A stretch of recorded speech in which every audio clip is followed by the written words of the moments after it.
ఆ అభిరామి అమ్మవారు ఎక్కడ ఉన్నదో ఆ తిరుక్కడయ్యూర్ క్షేత్రం, దాన్ని బిల్వవనము అని దానికి ఒక పేరు. ఒకానొకప్పుడు ఏదో దోషం చేశారు బ్రహ్మగారు.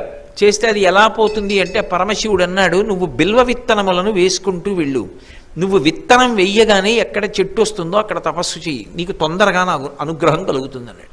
అలా వేసుకుంటూ వెడితే అక్కడ బిల్వ విత్తనాలు వేస్తే వెంటనే చెట్టు వచ్చింది. అక్కడ కూర్చుని తపస్సు చేశాడు, శివానుగ్రహంతో దోషం పోగొట్టుకున్నాడు. అంత గొప్పదైనటువంటి క్షేత్రం. ఆ శివలింగాన్ని మీరు కొంచెం జాగ్రత్తగా చూస్తే దాని మీద యమపాశపు గుర్తులుంటాయి.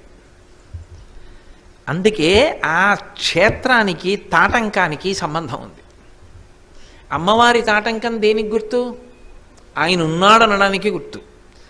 మార్కండేయుడు శివలింగాన్ని కౌగిలించుకున్నాడు. చంద్రశేఖరమాశ్చర్యే మమ కింకరిష్యతి వయ్యమహ, నేను చంద్రశేఖరుణ్ణి పట్టుకుని ఉంటే నన్ను యముడు ఏం చేస్తాడని. యమధర్మరాజు గారు పాశం వేశాడు.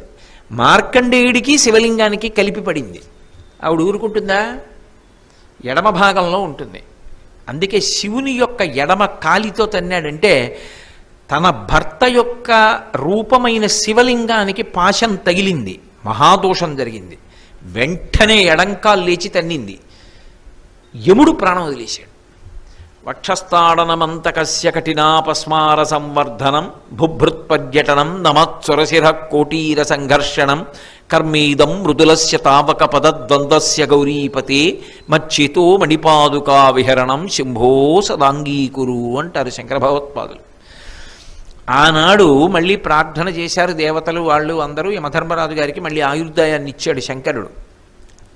అందుకని అమ్మవారి తాటంక మహిమ, ఆమె సౌభాగ్యమునకు కించిత్ ఇబ్బంది కలిగితే ఎడంకాల్తో తన్నిన క్షేత్రం అది. అటువంటి అమృతఘటేశ్వర లింగం మీద ఇప్పటికీ కూడా యమపాశపు గుర్తులుంటాయి. యమపాశపు గుర్తు చూడడానికి వీలైన ఒకే ఒక్క శివలింగం దేశం మొత్తం మీద ఉన్న క్షేత్రం తిరుక్కడయ్యూరు ఒక్కటే. అందుకే షష్ఠి పూర్తి వచ్చేటప్పటికీ తను పుట్టిన సంవత్సరాన్ని చూసేశాడు కనుక ఉగ్రరథ శాంతి అంటే మృత్యువు వస్తుంది అని శాస్త్రం. అది తప్పించుకోవాలి అంటే ఉగ్రరథ శాంతి అని షష్ఠి పూర్తి చేసుకుంటారు. ఇప్పటికీ ద్రవిడ దేశంలో ఏం చేస్తారంటే ఎక్కడో చేసుకునే కన్నా తిరుక్కడయ్యూరు వెళ్ళిపోతారు. ఎందుకంటే అది ఆయుర్దాయ క్షేత్రం. తిరుక్కడయ్యూరు వెడితే ఆయువు నిలబడుతుంది అంటారు. ఇప్పటికీ అక్కడ ఒక ప్రత్యేకమైన సంప్రదాయం ఉంది. షష్ఠి పూర్తి అక్కడ చేసుకుంటామని వెళ్ళి ఏర్పాట్లు చేసుకున్నటువంటి వాళ్ళు అక్కడ ఉన్నటువంటి వసతి గృహంలో ఉంటే పొద్దున్నే ఏనుగొచ్చి తీసుకెడుతుంది వాళ్ళని. ఆ లోపలే హోమాలు అవి చేస్తుంటారు, ఆ ఆయుష్య సంబంధమైన హోమాలు అవి అన్నీ చూసి తీరాలి. అద్భుతమైన క్షేత్రం, నేను ఎంతకని చెప్పగలను. అంత గొప్ప క్షేత్రంలో అభిరామి అమ్మవారు. ఆ తల్లి యొక్క దేవాలయంలో ఎప్పుడూ ఒక ఆయన కూర్చుని ఉండేవాడు. ఆయన పేరు అభిరామ భట్టు. ఆ తల్లిదండ్రులు ఆయనకి ఆ పేరు పెట్టారు ఎందుకంటే అమ్మవారి అనుగ్రహంతో పుట్టిన పిల్లవాడు అని. ఆ పిల్లవాడికి పుట్టుకతో అమ్మవారి యందు భక్తి కుదురుకుంది. వాడు ఎప్పుడూ కూడా అమ్మవారిని ధ్యానం చేస్తుండేవాడు. అమ్మవారిని ధ్యానం చేసినప్పుడు ఆయనకి పూర్ణచంద్రబింబం కనపడేది. ఆ పూర్ణచంద్రబింబం కనపడడం అంటే ఏమిటి, ఈ విషయాలు నేను మీకు కొంతవరకు ఈ కుండల త్రివిధ కోణమండల విహార షడ్డల సముల్ల సత్పుండరీక ముఖబేధినీం తరుణచండ భాను తడిదుజ్వలాం ఆ శ్లోకం గురించి వ్యాఖ్యానం చేసినప్పుడు చెప్పవలసి ఉంటుంది. ఆయన ఎప్పుడూ పూర్ణచంద్ర మండలాన్ని, అలా ఉన్నటువంటి అమ్మవారి ముఖాన్ని దర్శనం చేస్తూ ఉండేవాడు. అమృతధారలు పడుతుండేవి. ఆయన మంచి సమాధి స్థితిలో ఉండేవాడు. అలా కూర్చుని ఉన్నాడు. ఒక రోజున కూర్చుని ఉండగా శరభోజీ మహారాజు తంజావూరిని పరిపాలిస్తున్న రోజులవి. తంజావూరిని పరిపాలించినటువంటి రాజులు చాలా చిత్ర విచిత్రమైనటువంటి స్థితి. మీరు ఇప్పటికీ తంజావూరు వెడితే సరస్వతీ మహల్ ఉంటుంది. సరస్వతీ మహల్ కనీసంలో కనీసం ఒక్కసారైనా మీరు మీ పిల్లలతో వెళ్ళి చూడాలి. సరస్వతీ మహల్ చూపించకపోతే పిల్లలకి ఆ తల్లిదండ్రులు ఏదో దోషం చేసినట్టుగా అనిపిస్తుంది. అందున తంజావూర్ స్వర్ణకామాక్షి. స్వర్ణకామాక్షి ఒక అద్భుతం. ఈ సంవత్సరం చేసే పూజలలో మీరు ఒకరోజు స్వర్ణకామాక్షికి చేస్తారు. అంత అద్భుతం, అసలు చూసి తీరాలి స్వర్ణకామాక్షిని. స్వర్ణకామాక్షి యథార్థమనకు కామాక్షి ఉత్సవ కామాక్షి. కానీ ఇప్పుడు తంజావూరులో స్వర్ణకామాక్షి ప్రధాన కామాక్షి, ఆ కామాక్షి యొక్క మూర్తి ఉత్సవ కామాక్షి. అది అద్భుతం. అక్కడ అసలు ధాన్యపు రాసులు పోసుంచుతారు ఎప్పుడు ఆ అమ్మవారి కోసం అని చెప్పి. చూడాలి జీవితంలో అసలు ఆ కావేరీ ప్రవాహం, ఆ తంజావూరు, ఆ తంజావూరుని ఏలినటువంటి రాజులు, ఆ సరస్వతీ మహల్, ఆ తంజావూరుని ఏలినటువంటి రాజు సంపాదించినటువంటి పుస్తకాలు సరస్వతీ మహల్ గ్రంథాలయంలో పెడితే ఇప్పటికీ మీకు ఏవైనా అద్భుతమైనటువంటి వ్రాతప్రతులు కావాలి, ఎప్పటివో పుస్తకాలు కావాలి అంటే ఆ పుస్తకం దొరికేది ఎక్కడ అంటే సరస్వతీ మహల్లో దొరుకుతుంటుంది. అంత గొప్ప తంజావూరు.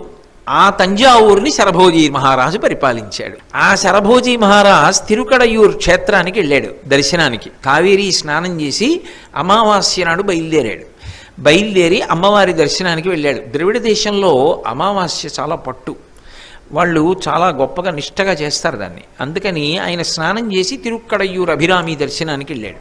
మీరు ఇప్పటికీ చూడొచ్చు ఆ మంటపం, పెద్ద మంటపం ఉంటుంది. ఆ మంటపంలోంచి మహారాజు లోపలికెడుతున్నాడు. మహారాజు వచ్చాడని అందరూ లేచి నిలబడ్డారు, స్వాగత సత్కారాలు చేశారు. ఒక్క ఈ అభిరామ భట్టు మాత్రం లేవలేదు, అలాగే కూర్చున్నాడు.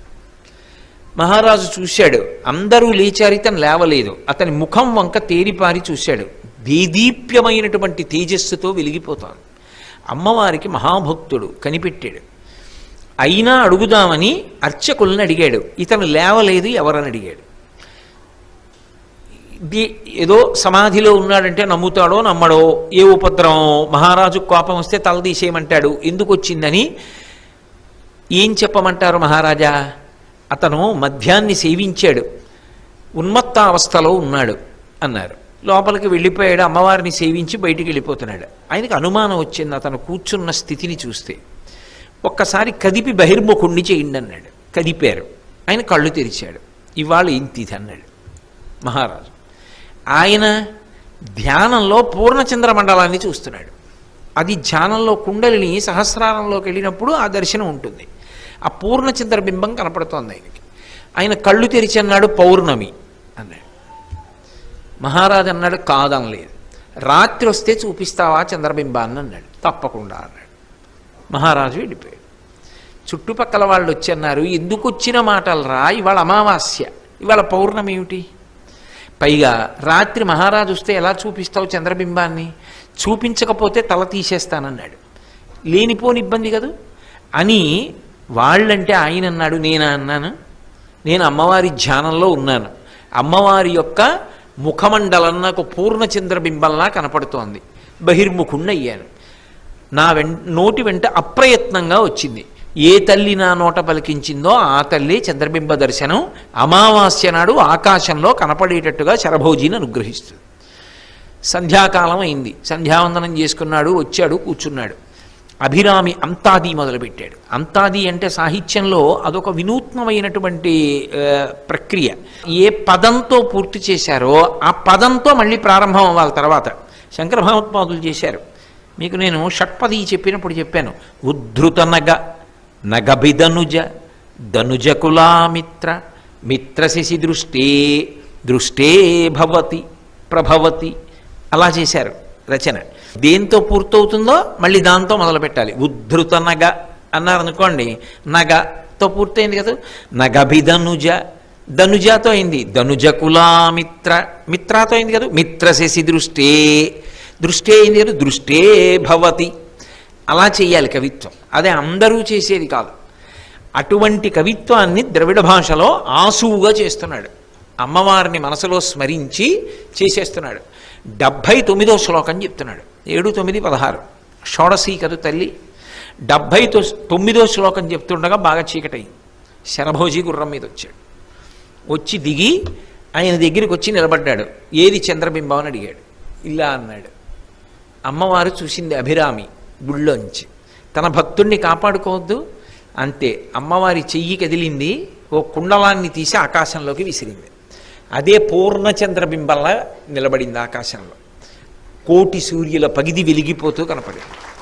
వెంటనే శరభోజీతో కలిపి అందరూ అభిరామ భట్టు కాళ్ళ మీద పడ్డారు.